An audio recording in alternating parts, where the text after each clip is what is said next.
Hi, thank you so much for joining us. I am Karen Sims with the Trauma and Resiliency Initiative, and this is the CU Try Show. I am incredibly excited to welcome our guest today, and you might be wondering, why is the Trauma and Resiliency Initiative talking about voting and election? And I hope by the end of this conversation, you will hear how interconnected all of those issues are for us. We have been, as an initiative, committed to building a trauma and just Champaign-Urbana community. We really sort of use the language of a beloved community where everybody feels equipped and empowered and engaged to take care of each other. And I see voting as a key part of that. Beyond that little bit of a commercial, I want to say the views and the opinions of the guest are their own. So, and we were able to exist because of generous funding from the Champaign County Mental Health Board, the coalition, and local angel donors who've been really great to us. So without further ado, I want to open up the floor for introductions. And so I don't know who wants to go first or second. So I'm going to let you lead and introduce yourself. And if you can just share a little bit about yourself and why you're here and why you think it's important to start talking about, to amplify conversations about elections. So. Okay, I'll start. Okay. Good evening, everyone, and thank you, Karen, for hosting this event. I'm sure it's going to be much appreciated. I appreciate it anyway because we're getting the word out. I'm Minnie Pearson, and I am the NAACP Champaign County Branch President. And I've been in Champaign probably over 50 years. I'm from the South originally, so you can probably hear my Southern accent. I used to kind of perk it up, but I just went right on back down south and did it. So I am who I am. And so I am at the local branches. You know, the NAACP have the local branch, the state branch, and then the nationals. So I'm at the local branch, and our mission at the NAACP is to serve the people of Champaign County and enhance the quality of living for the advancement of colored people. I am involved in other events, boards here in town, but by far this is the one that hits home with me because it's about who I am. We the people are the voice, so I am representing we the people. Thank you. I love it. Thank you so much. I'm super happy. We knew as soon as we agreed to do a show on the elections, we knew the NAACP had to be a voice at the table just because of your historic role. Who wants to go next?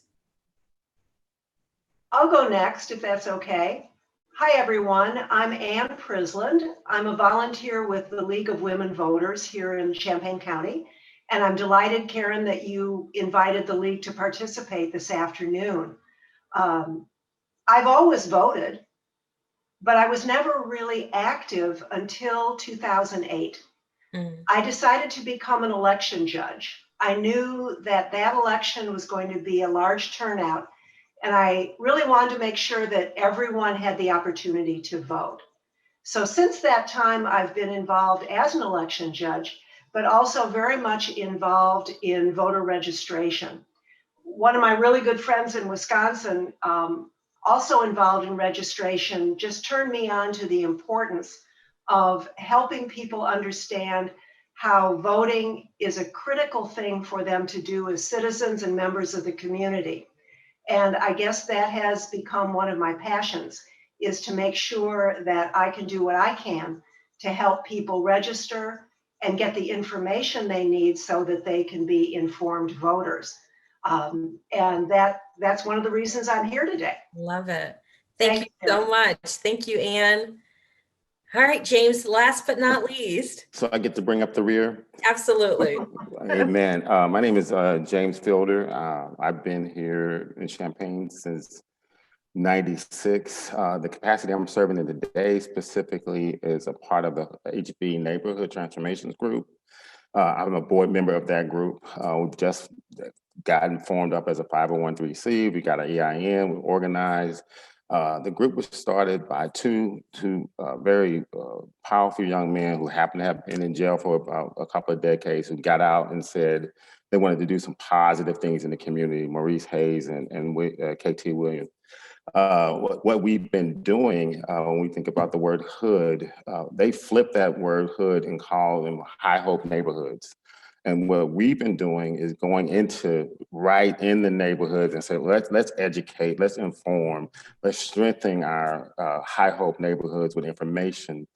We've done things from census training to signing up for the census. We've done educational events in this past 40 days. We've got in and tried to and did our best to get people to register to vote.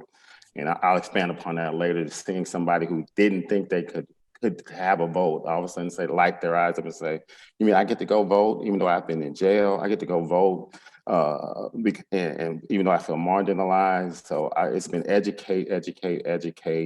One of the things that I've heard them say is our job is to be a voice for the voiceless. And I can see as we're working continually in the neighborhoods that people's lives are transforming. Wow. So that is just a perfect segue, because the next thing that I was hoping we could talk about before we get into the nitty gritty about voting is just the importance of engaging in civic discourse for empowerment for communities and individuals. And like, can you share your thoughts and reflections about like why you think people should be engaged in this process? With me, Karen, it is it's a long thought right. Being from Mississippi, where I grew up, was born and raised, and I saw those rights and privileges denied to my ancestors, as my grandmother, my mother's mother, and my mother, and part of my father, who was a member of the NAACP, but never let anyone know that he was a member because of the fear of losing his job and not being able to support his family.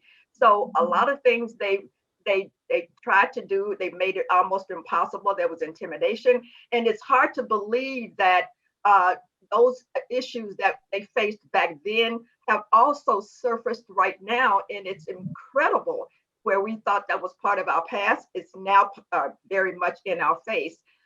So I just see it as, when we had our first Black president, we got out and we really voted hard for him, and we got him in. But somehow, after voting for our Black president, we kind of relaxed and sat down and thinking that he was going to be able to carry the ball the rest of the way by himself. So not only do we stress at the NAACP the importance of voting, we don't tell anybody who to vote for or anything like that, but we also stress that we have to hold our elected officials accountable for their actions once they are in a seat. So it is important to get out. It's just not enough to sit back and wait for someone to invite you to the table to participate in what's going on in your local branches or in your local cities. You have to be actively involved. And one of the most powerful ways we do that is a right to vote and exercising that. So we do it. And right now we are involved in an initiative to make sure that people get out. We have we joined with the Greek organizations here in town, and they have a digital board that's going to be running in 2 sections of town to remind people to get out and vote. And so I also stress to the young people in high school, if you're going to be a certain age by this, you need to get out and vote. And so I will even offer to take them 2 places to make sure they do that. It's important. It's very, very important. And coming from where I came from, I honestly, I will crawl to the polls to make sure that I vote. So you remind me, I'm going to open it up, but there are 2 quotes, right? People who do not know their history, right, are destined to repeat it. And I think this is sometimes a failure of civics. I know, Ms. Minnie, you love education, and I think people's disengagement with the process is a reflection of us not knowing the story. And we could have a larger conversation about us not wanting to have conversations about difficult things. And when we gloss over the history, people don't know what the cost was. They don't know what was hard fought. My father, I was telling Ann before you guys joined on, was he was the president of the League of Women Voters in Plainfield, New Jersey when he was alive. And he came to this country not as a US citizen, but really fought hard to become a citizen. And it was in his 50s that he was like, got his citizenry and got involved in the process. So I really appreciate what you were saying, Miss Minnie. Who else, like in this moment where we think about engagement and civic discourse, why does it matter? Why is it important? I was thinking, Minnie, I'm glad you brought up the point about it's not enough just to vote for someone and then sit and relax and let them do it all. Even though I had voted, it never occurred to me to contact my member of Congress or a member of the city council. I didn't know I could do that. And I've got to tell you, the first times I did that in the last 2 or 3 years, I was terrified. I thought, what if they're on the other end of the phone? What am I going to say? And it was, thinking back on it, I can't believe I was that nervous, but I was. I wrote out my scripts, everything. So I have since learned that what I need to do as an engaged citizen is I do need to hold my elected officials accountable. If I have opinions on issues, I need to contact them. I need to, with our local people, when we could, have lunch with them, have coffee with them, sit down and have them get to know me and I get to know them. And I think that kind of engagement is absolutely critical. That was one reason I joined the League, whose primary purpose is to help people become informed and active participants in government. And I think that's the thing that I find actually energizing, is to be engaged. It's frustrating, it's hard work. You don't always get an end product that you want necessarily, but it's the engagement, I think, that's really critical. Thank you. Yeah. James, yes. So, they said go. One of my roles is I'm also a pastor. I have a doctorate in Christian leadership development. And I was thinking of a scripture, if I can go there for just a second, that we perish because we don't have knowledge. We're destroyed because we don't have knowledge. And one of my favorite theologians is C.S. Lewis. And he wrote this book series called The Screwtape Letters. And I'll just kind of at a high level, he said that one of the tricks that the enemy uses is passiveness and apathy. Mm-hmm. And so I feel as one of my roles is a sacred teacher, as a pastor. And I feel that when we have people in civic roles, that their roles are sacred to engage and inform. And our job now, as Ms. Minnie was bringing up history, there was overt voter suppression in the 50s and 60s. Now it's more subtle. Mm-hmm. Now it's let's make you not care. Mm-hmm. And one of the amazing things that happened during our voter registration drive is that see a guy who had gotten out of jail say, I got no vote, ain't no reason for you, I'm not signing that paper. And then we surrounded him with knowledge. Mm-hmm. We had 2 people that had been in. We had one that had been in and is now doing civic work. So we provided knowledge, and that's what our role is now, to provide knowledge and provide hope that yes, your vote matters so much more. And if we know that today, that our current president bragged on putting 300 judges in place. Yes. 300. Because he's sitting in that seat now. Those are the ones that are affecting our community. So we got to provide knowledge, hope, information over and over again. And as Ms. Minnie, we all said, it's your right to vote who you vote for. But when we don't, because we just don't care, who's won? Exactly. Right. That's our job. Exactly. The status quo wins. They do. Yes. So of course, you guys are great leading to the next thing that I wanted to add. But my next question was around, what do you think some of those misconceptions are? Ms. Ann, you sort of highlighted that some of the misconceptions are that people don't work for you, right? Like you mentioned that. And Ms. Minnie, you talked about some, and James, you talked about the apathy, but I would also wonder what else you see beyond the fact that I think people don't realize, like, again, not every decision is made at the presidential level. So people think like, oh, I vote for the president and the rest sort of takes care of itself. So they don't know that all politics are local and how important, particularly people on the ground, like to me in neighborhoods, don't realize like how much impacts their day-to-day is decided at the county board, at the city council, at your school boards. And so they keep waiting for like mystery answers to come from afar, not realizing that, you know, the people who are making decisions about school open or closed or how much money or what textbooks, those are local decisions that they could really get involved with. But what else do you feel like people don't know or misunderstand that particularly in this moment, you would love,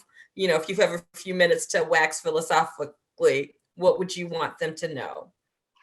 One thing I would want them to know is their vote counts. Seriously, it could be one by one or two or three or four votes. It counts in everything that you are involved in your daily life. Healthcare, it matters whether you are there. Your school board representatives, that counts, because if you have children in the schools, that should be a concern to you. Housing, that should be a concern to you. Who is representing your communities?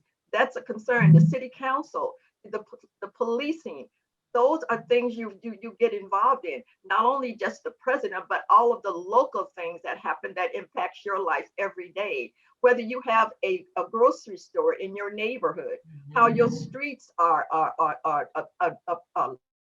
lit and patrolled. It's just so important. And so I don't want to tell people what to do, but I just kind of make them see that do you have health care? Are you caring about that? Are you caring about how your children are being educated? Are you caring about whether or not how your neighborhood is being policed?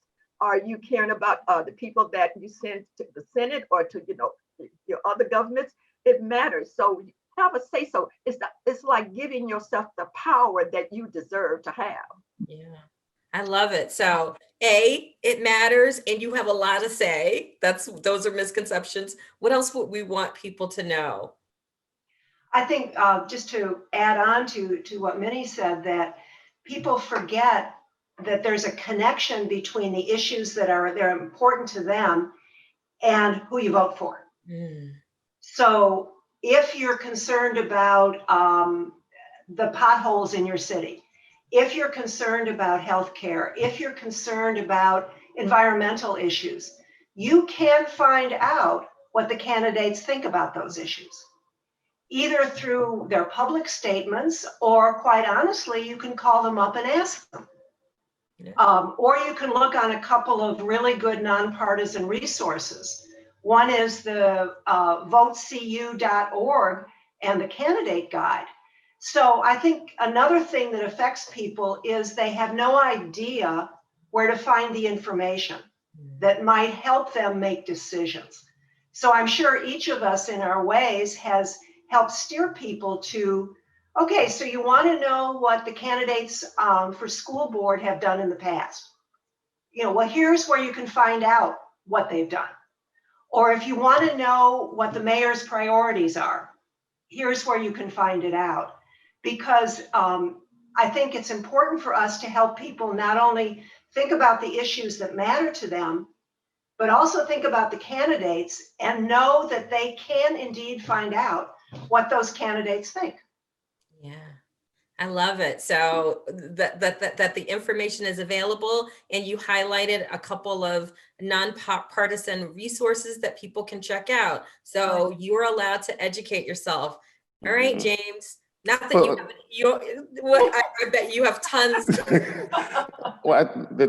What I'm hearing and sensing as I've been out is that when I see a person who feels hopeless and downtrodden, And I think we've all seen that, and I think this is work you're doing, Karen, as well. That when we experience trauma as much as we have, we forget that we can go get information.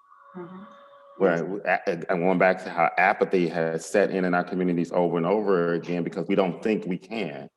And I think not only to go to those resources, but find trusted resources in our community. That's what our jobs, as I look around here, is to continue to paint that, lay another coat of paint of information that, no, you don't have to give up. There are advocacy groups out there as well to help you and inform you. When we're boxing in the neighborhoods, I grew up in the hood. And what helped me is education. Education and information is so powerful. Again, going in and seeing people, the eyes lifted up, the veil lifted, like, wait a minute, you mean I can just go to a website and get information? Yeah. It is incumbent and important that we dispel all of the myths that are swirling around, particularly this season. I was in the military 12 years. 5 of those years I was overseas and voted and knew my vote counted. Yeah. I didn't allow anything to dispel me from my civic right. When I was in Okinawa, Japan, serving my country, I still voted. So dispel that myth. That's our job.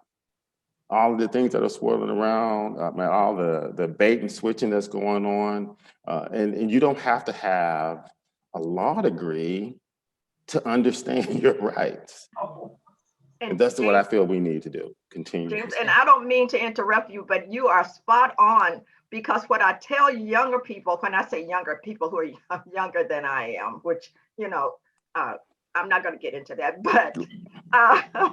but people, when people are trying to take something away from you, suppress what is going on, suppress your vote or take it away from you, they themselves realize how valuable your vote is. So that should tell you when no one is going to try to take something from you that's not valuable.